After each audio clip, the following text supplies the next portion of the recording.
नमस्कार हिंदुस्तान, आप देख रहे हैं यूआईपी न्यूज में आपके साथ आशु धारीवाल। सुबह की एक बड़ी खबर कि यूजीसी नेट का एग्जाम जो 18 जून को हुआ था वो कैंसिल हो गया है। एक बार फिर से यूजीसी और एनटीए ने अब डिसीजन लिया है इस एग्जाम को फिर से कराने का, क्योंकि इसमें साइबर क्राइम और जो साइबर का घोटाला पाया गया है। दूसरी बड़ी खबर कि आज पीएम नरेंद्र मोदी 6 बजे श्रीनगर पहुंचेंगे। जम्मू कश्मीर में कल यानी कि 21 जून को वहां की जनता को और देश को संबोधित करेंगे और योगा डे वहां पर मनाते हुए दिखेंगे। इसी के साथ तमिलनाडु से बड़ी खबर कि एक देशी शराब के चलते हुए जो शराब पूरी तरीके से खराब हो चुकी थी वही पब्लिक को बेची गई, जिसके बाद पब्लिक की तबीयत बिगड़ने लगी और मौत का आंकड़ा 29 तक पहुंच चुका है। ये बड़ी खबरें सुबह से सुर्खियों में बनी है। बाकी इसी के साथ तमाम खबरों की शुरुआत करते हैं। यूजीसी नेट पर शिक्षा मंत्रालय का बड़ा फैसला। यूजीसी नेट परीक्षा को रद्द करने का ऐलान कर दिया गया है। सीबीआई जांच करने की भी घोषणा हुई है। नेशनल टेस्टिंग एजेंसी ने यूजीसी नेट परीक्षा को रद्द का फैसला किया है। अब दोबारा ये परीक्षा आयोजित की जाएगी, जिसके लिए अलग से तारीख की घोषणा की जाएगी।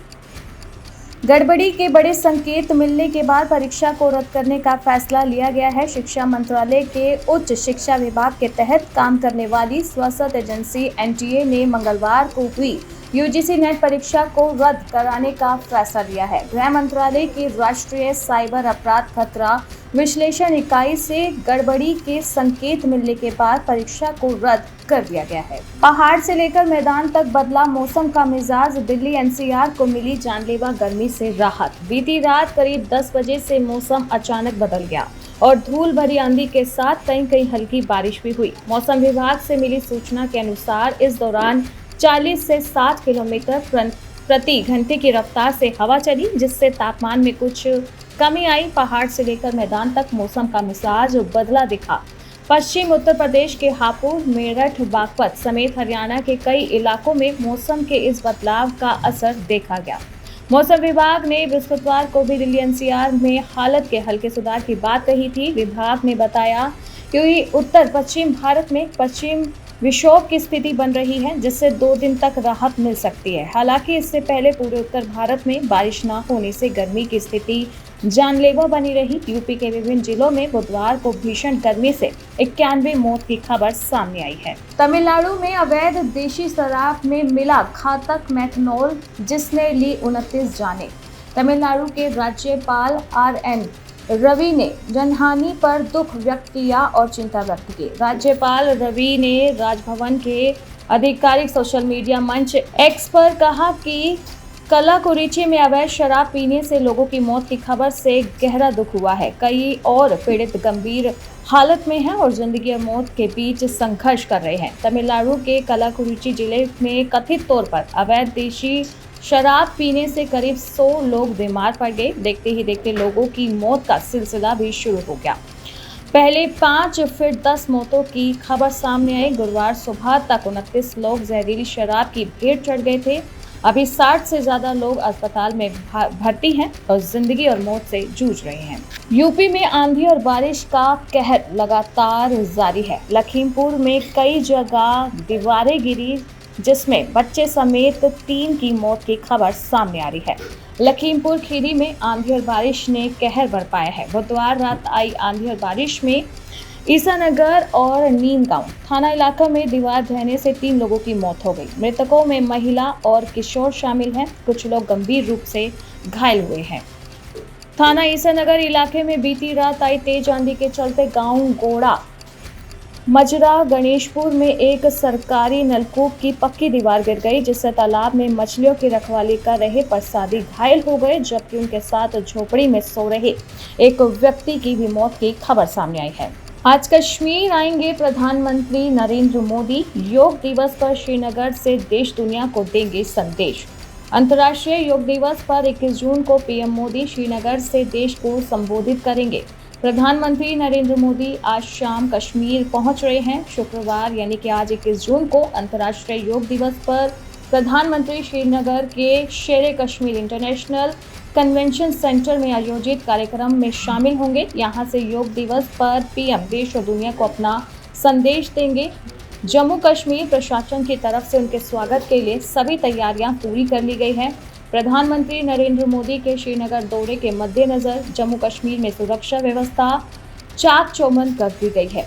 अधिकारियों ने बताया कि पीएम के कार्यक्रम के लिए बहुत सख्त सुरक्षा व्यवस्था की गई है। सुरक्षा एजेंसियों ने श्रीनगर की हाई प्रोफाइल यात्रा के मद्देनजर सभी महत्वपूर्ण सड़कों और चौक चौराहों पर अतिरिक्त नाके स्थापित कर दिए गए हैं। प्रधानमंत्री कार्यालय द्वारा जारी एक बयान में कहा गया है कि पीएम मोदी 20 और 21 जून 2024 को जम्मू और कश्मीर का दौरा करेंगे। प्रधानमंत्री मोदी 20 जून को शाम करीब 6 बजे श्रीनगर के शेर कश्मीर इंटरनेशनल कॉन्फ्रेंस सेंटर में युवाओं को सशक्त बनाना, जम्मू कश्मीर में बदलाव जैसे कार्यक्रमों में भाग लेने वाले हैं।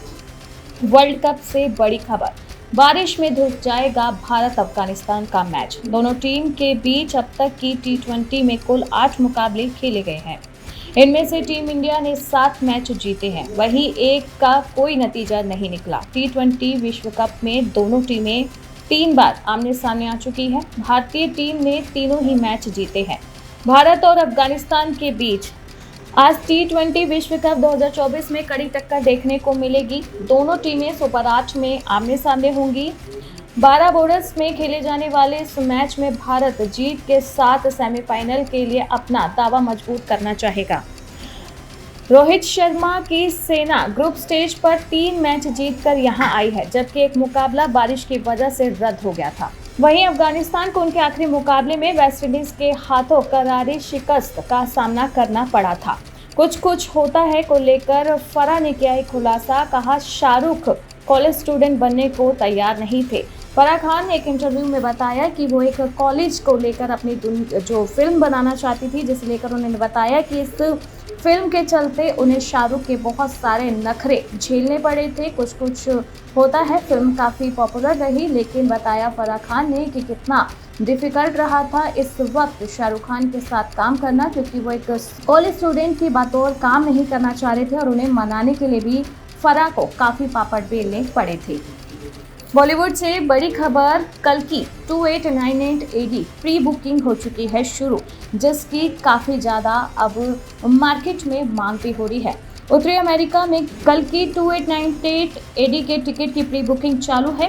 एक रिपोर्ट के मुताबिक कल की यहाँ 55,000 से ज़्यादा टिकट बिक चुकी है और इसकी एक स्क्रीनिंग पर दीपिका पादुकोण अपनी प्रेगनेंसी के बाद दिखी, जहाँ पर प्रभास और अमिताभ बच्चन उसके एज अ सपोर्टर भी दिखे।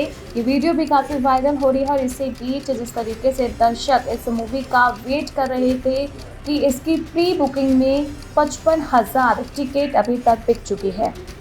फिल्म निर्माताओं की कोशिश है कि उनकी यह भारत के बाहर भी ज़्यादा से ज़्यादा दर्शकों द्वारा देखी जाए। नॉर्थ अमेरिका में निर्माताओं की यह कोशिश कामयाब होते हुए भी दिख रही है, क्योंकि वहां फिल्म के टिकट धड़ाधड़ बुक हो रहे हैं। सोनाक्षी की शादी को लेकर अफवाह उड़ाने वालों पर नाराज हुए शत्रुघ्न सिन्हा और अपने फिल्मी अंदाज में कहा खामोश। दिग्गज अभिनेता शत्रुघ्न सिन्हा ने सोनाक्षी सिन्हा और जहीर इकबाल की शादी में ना शामिल होने की खबरों को अफवाह करार दिया है।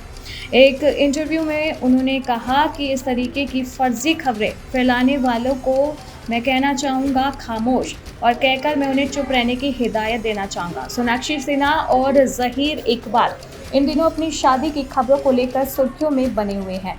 इनकी शादी को लेकर कई तरह की अफवाहें भी उड़ रही हैं। मीडिया रिपोर्ट्स के मुताबिक अगले कुछ दिनों में शादी करने वाले हैं ये कपल। ऐसे में सभी की निगाहें दोनों के परिवार पर टिकी हुई है, खासकर सोनाक्षी सिन्हा के परिवार पर।